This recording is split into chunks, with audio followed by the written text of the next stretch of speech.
नमस्कार. दिनविशेष मालेमध्ये तुमचं सर्वांचं स्वागत. आज 28 मार्च 2026ची दिनविशेष घेऊन आलेलो आहे. तर बघा, आजच्या दिवशी म्हणजे 28 मार्च 1736ला बाजीराव पेशव्यांनी दिल्लीवर हल्ला करून मोगलांचा पराभव केला होता आणि दिल्ली ताब्यात घेतली होती. हे कधी झालं? पानिपतच्या युद्धाच्या पहिले. त्याच्यानंतर आजच्या दिवशी क्रिमियम युद्ध, जिथं फ्रान्सने रशियाविरुद्ध काय केलं होतं? आक्रमण केलं होतं क्रिमियम युद्धामध्ये. तर काल परवा बघितलं आपण, इंग्लंडने रशियाविरुद्ध आक्रमण केलं होतं. आता फ्रान्सने पण रशियाविरुद्ध आक्रमण केलं होतं 1854ला. त्याच्यानंतर आजच्याच दिवशी रासबिहारी बोस यांनी टोकियो येथे इंडियन इंडिपेंडंट लीगची स्थापना केली होती. तर आता तुम्हाला माहिती आहे, सुभाषचंद्र बोस आणि रासबिहारी बोस यांनी काय केलं होतं? आझाद हिंद सेनेच्या माध्यमातून भारताला स्वतंत्र करण्याचा प्रयत्न केला होता. तर याचाच एक भाग म्हणून रासबिहारी बोस यांनी काय केलं होतं?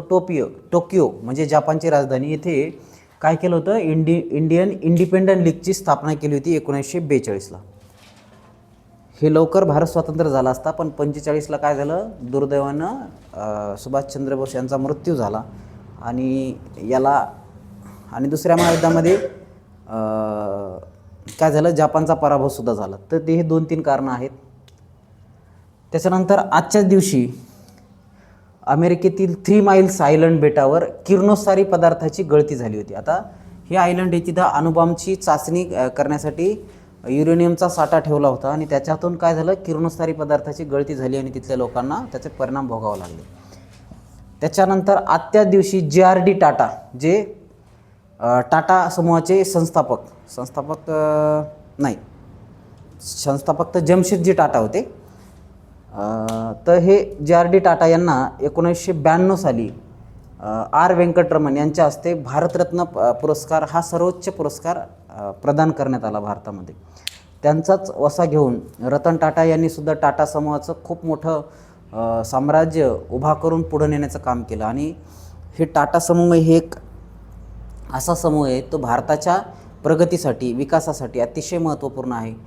अदानी अंबानी पॉवरफुल होण्यापेक्षा टाटा पॉवरफुल होणं गरजेचं आहे. तसं जर झालं तर सर्वसामान्य नागरिकांना त्याचा फायदा जास्त होणार आहे. तर ह्या टाटा समूहाचे जे JRD टाटा होते, त्यांना भारतरत्न पुरस्कार प्रदान करण्यात आला 1992ला. भारतरत्न हा पुरस्कार टाटा समूहाच्या रतन टाटांना सुद्धा मिळेल अशी अपेक्षा आहे, कारण त्यांचं पण योगदान प्रचंड मोठं आहे.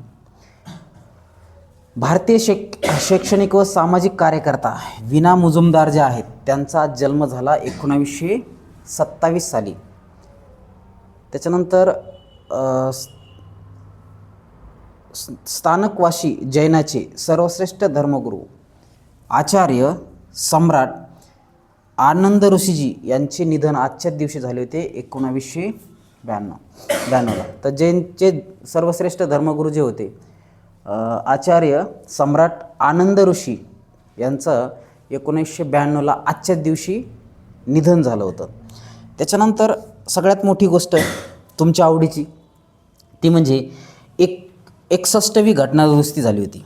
आणि या 61व्या घटनादुरुस्तीवरून मतदाराचे वय पहिले 21 होते. 21 वर्षे असणाऱ्या लोकांनाच मतदानाचा अधिकार होता. परंतु आता काय झालं? 18 वर्षे असे कंप्लीट झाले तर तुम्हाला मतदानाचा अधिकार. तर हे कधी आलं? 1988ला. हे कधी आलं? 1988ला. त्या अगोदर 21 वर्ष वय होतं मतदानाचं.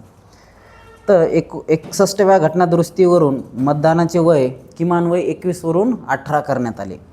आणि आजच्याच दिवशी centre for development of advance computer या संस्थेने, म्हणजे CDAC या संस्थेने परम 10,000 ह्या महाकम्प्युटरची निर्मिती करून ते देशाला आजच्या दिवशी अर्पण केलं होतं 1998ला. आणि खऱ्या अर्थाने तिथं कम्प्युटर क्रांती झाली आणि कम्प्युटर क्रांती होऊन भारताच्या विकासामध्ये खूप मोठं योगदान ह्या कम्प्युटर क्रांतीने दिलं. तर हे आहे आजचे दिनविशेष 28 मार्च 2026चे. असेच दिनविशेष जाणून घेण्यासाठी तुम्ही आमच्या YouTube चॅनलला भेट द्या, चॅनलला सबस्क्राईब करा आणि बेल आयकॉनला क्लिक करा, म्हणजे जेणेकरून प्रत्येक दिवसाचे दिनविशेष तुम्हाला मिळतील आणि त्याचा फायदा तुम्हाला कॉम्पिटिटिव्ह एक्झाम असेल किंवा तुमच्या जनरल नॉलेजमध्ये वाढ होण्यासाठी होईल. धन्यवाद.